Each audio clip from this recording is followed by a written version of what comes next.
প্রিয় দর্শক, আজ আমরা উপস্থিত হয়েছি ব্রাহ্মণবাড়িয়া জেলার কসবা উপজেলায়। এখানে এসে আমাদের সঙ্গে সাক্ষাৎ হয়েছে বাংলাদেশ জাতীয়তাবাদী দল কসবা উপজেলার তাঁতি দলের সদস্য সচিব জনাব মোহাম্মদ বাসির আহমেদ। তিনি এক বিশেষ সাক্ষাৎকারে আলো টিভি নিউজ 24-কে জানান, বিগত সরকারের সময়ে হামলা মামলা ও নানানভাবে রাজনৈতিক নির্যাতনের শিকার হয়েছেন তিনি এবং তার সহকর্মীরা। আজ আমরা তার কাছ থেকে সরাসরি শুনব সেই অভিজ্ঞতার কথা। প্রিয় দর্শক, আপনাদের সঙ্গে ছিলাম আমি শাহিন খান রাহুল। সত্য ও নিত্য নতুন সংবাদ পেতে আমাদের ফেসবুক পেজটিকে ফলো করে সঙ্গেই থাকবেন। সবাইকে ধন্যবাদ। বিসমিল্লাহির রহমানির রহিম। আমার নাম বাসির আহমেদ। আমি সাবেক জাতীয়তাবাদী নবীন দলের কসবা উপজেলা সাধারণ সম্পাদক ছিলাম। বর্তমানে কসবা উপজেলা তাঁতি দলের সদস্য সচিব। আমি জননেতা জনাব তারেক রহমানের উদ্দেশ্যে ওনার দৃষ্টি আকর্ষণ করছি। শহীদ জিয়াউর রহমান অমর হোক, বেগম খালেদা জিয়া জিন্দাবাদ, জনাব তারেক রহমান জিন্দাবাদ। আমাদের বাংলাদেশের জাতীয়তাবাদী দল বিএনপি এই বিগত 17 বছর স্বৈরাচারের আমলে অনেক নির্যাতিত হয়েছে। আমাদের নেতাকর্মীরা এবং আমরা নিজেরা বাসায় ঘুমাইতে পারি নাই।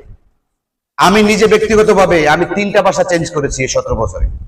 কারণ রাত্রে আধারে স্বৈরাচারের যে আওয়ামী লীগের ফ্যাসিস্টবাদী লোকেরা পুলিশকে ইন্ধন দিয়ে দেখাই দিত যে ওই বাসাটা অমুকের, রাত্রে আধারে গভীরে 2টা, 2:30, 3টার দিকে যাইতো, যাওয়ার পরে ওইখানে গিয়ে আমাদেরকে হয়রানি করত। এই 17 বছরে আমি নিজেই তিনবার বাসা চেঞ্জ করতে হয়েছে। আর বাকি নেতাকর্মীরা যারা আছে তারা তো ঘুমায়, রাত্রে বেলা বাড়িতে ঘুমাইতে পারে না। কেউ খেতে খামারে ঘুমাইছে, কেউ ধানের খেতে ঘুমাইছে, কেউ গাছের নিচে ঘুমাইছে। এইভাবে দিন যাপন আমাদের গেছে। যাক, আমরা যেভাবে হোক, আমরা যেভাবে অত্যাচার নির্যাতিত, আর মুখ ফুটে তো বলার কোনো পরিবেশই পাই নাই। মিডিয়া তো কোনো কিছু বলেও নাই, বলতেও দেয় নাই। আর বিশেষ করে মিডিয়া ভাইদেরকেও দোষ দিয়ে লাভ নাই। মিডিয়ারও বলার, তাদের মুখেও তালা দিয়ে রেখেছিল অস্ত্র ঠেকিয়ে, তারা যাতে বিরোধী দলের কোনো কিছু বলতে না পারে, এই জন্য তারা অনেক কিছু করেছে। তো যাক, এখন বর্তমানে এই মিডিয়া ভাইদেরকে অনেক অসংখ্য ধন্যবাদ। এরা আমাদের এই বিগত স্বৈরাচারের ফ্যাসিস্ট সরকারের 17 বছরের যে কুকীর্তিগুলা আমরা প্রকাশ করতে পারতেছি, আর মিডিয়া ভাইরা এগুলা জাতির সামনে তুলে ধরতে পারতেছে, এই জন্য ওদেরকে আমার ধন্যবাদ। বিগত 17 বছরে আমাদের কসবা আখাউড়ার সর্বশেষ নমিনেশন প্রাপ্ত 18 সালের জনাব নাসির উদ্দিন হাজারী সাহেব, উনি 17 বছর মাঠে ছিলেন, বিএনপির নেতা কর্মীদের পাশে সবসময় দাঁড়িয়েছিলেন। কিন্তু একটা জিনিস আমরা দেখেছি, বিএনপির নেতা কর্মীরা যত জায়গায় জেল জুলুমে, জেলখানায় পর্যন্ত আমাদের এই নাসির উদ্দিন হাজারী সাহেব জেলখানায় গিয়েও আমাদের কর্মীদেরকে দেখেছেন, খোঁজখবর নিয়েছেন এবং খরচের টাকা পয়সাও দিয়েছেন। কিন্তু আজকে আমরা এই বিগত 17 বছরের যে অত্যাচার নির্যাতন হয়েছে, এই আমাদের লিডার কসবা আখাউড়া নাসির উদ্দিন হাজারী সাহেব, উনাকে 17 সালে আপনার এই যে স্বৈরাচার বাহিনীর যে ফ্যাসিস্ট সরকার আমলে যে পুলিশ প্রশাসন কোন র্যাব কোন যত সশস্ত্র বাহিনী আছে, তা উনার বাসা ঘেরাও করে রেখেছিলেন রাতে 2:30টার সময়। উনাকে ভয়ভীতি দেখিয়েছে, উনাকে বলছে তোমাকে মেরে ফেলবো, তুমি এলাকায় যাইতে পারবে না। এই জন্য উনি বিগত 2 বছর এলাকায় আসতে পারে নাই। উনার কাছ থেকে মুস্তাকা পর্যন্ত নিয়েছে যে তুমি এলাকায় যাইতে পারবে না, দলের কোনো কথাবার্তা বলতে পারবে না, বিএনপির কোনো আলাপ আলোচনা করতে পারবে না, এই ধরনের হুমকি দুমকি দিয়ে লাস্ট পর্যন্ত 2 বছর উনি এই টেনশনে স্টক করেছেন বিএনপি কে ভালোবাসতে গিয়ে। এই স্টক করার কারণে 2 বছর উনি এলাকাতে আসতে পারে নাই। আর উনার উপরে খুব মানসিক টর্চারিং করা হয়েছে। এই জননেতা জনাব নাসির উদ্দিন হাজারী সাহেব এই মানসিক টর্চারিং এর পরেও এই 17 বছর এই কসবা আখাউড়ার মাটিতে জনগণের পাশে থেকে বিএনপি কে ধরে রেখেছে। আমি এই আশা ব্যক্ত করব জননেতা জনাব বা আমাদের ভারপ্রাপ্ত জননেতা জনাব তারেক রহমান সাহেবকে বলবো, এই কসবা আখাউড়ার মাটিতে যদি কোনো লোকের অবদান থেকে থাকে বিএনপির প্রতি, তাহলে এই নাসির উদ্দিন হাজারী সাহেবের এই অবদান ছিল এবং আছে, থাকবে। উনি নিঃস্বার্থ একজন লোক, উনি স্বার্থ ছাড়াই দলকে ভালোবেসেছেন। 2001 সাল থেকে দেখেছি উনি রাজনীতি করতে করতে এই পর্যন্ত দলকে ভালোবেসে গিয়েছেন। আজ বিগত 25 বছর হয়ে গেছে। 17 বছর স্বৈরাচার আমল তো উনি দলকে ধরে রেখেছেন। এর আগে থেকে উনি এই বিএনপি কে ভালোবেসে দেশের মানুষকে, জনগণকে পাশে রেখে কাজ করে গিয়েছে।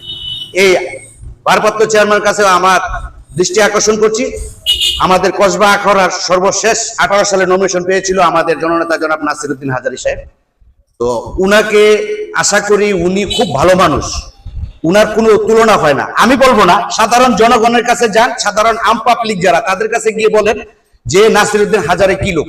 ওরা কি বলবে জানেন? আমি যে পর্যবেক্ষণ করেছি, সাধারণ বাড়ি বাড়ি জনগণের কাছে গিয়ে পর্যবেক্ষণ করেছি, এরা বলছে যে না, নাসিরউদ্দিন হাজারী সাহেব খুব ভালো মানুষ, খুব ভালো মানুষ, দলকে ভালোবাসে এবং সৎ লোক, সঠিক লোক। পরিশ্রম করলে সফলতা আসবে, দুর্নীতি কেন করব? উনার কথা একটাই, পরিশ্রম করলে সফলতা আসবে, দুর্নীতি কেন করব? দলকে বদনামের দিকে কেন ঠেলে দিব দুর্নীতি করে?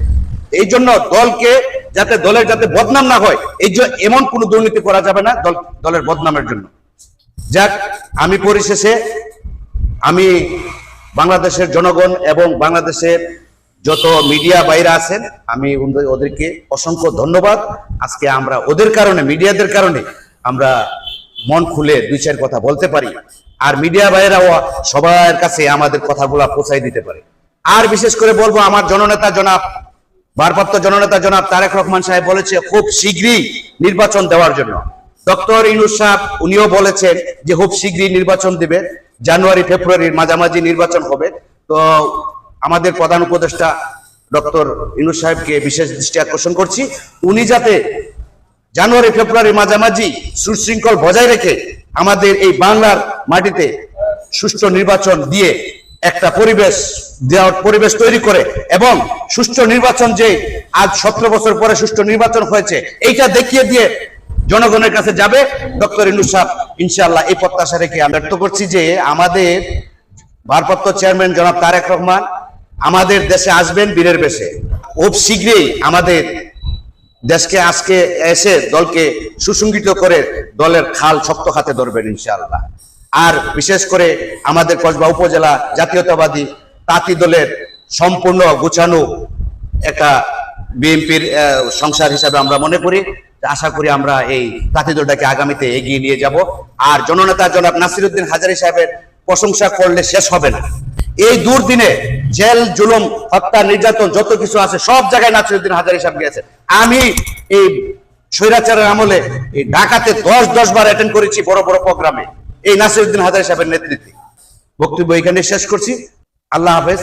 বাংলাদেশ জিন্দাবাদ, জাতীয়তাবাদী দল জিন্দাবাদ, জনাব মহরম জিয়াউর রহমান জিন্দাবাদ, জনাব খালেদা জিয়া জিন্দাবাদ এবং জনাব ভারপ্রাপ্ত চেয়ারম্যান তারেক রহমান জিন্দাবাদ।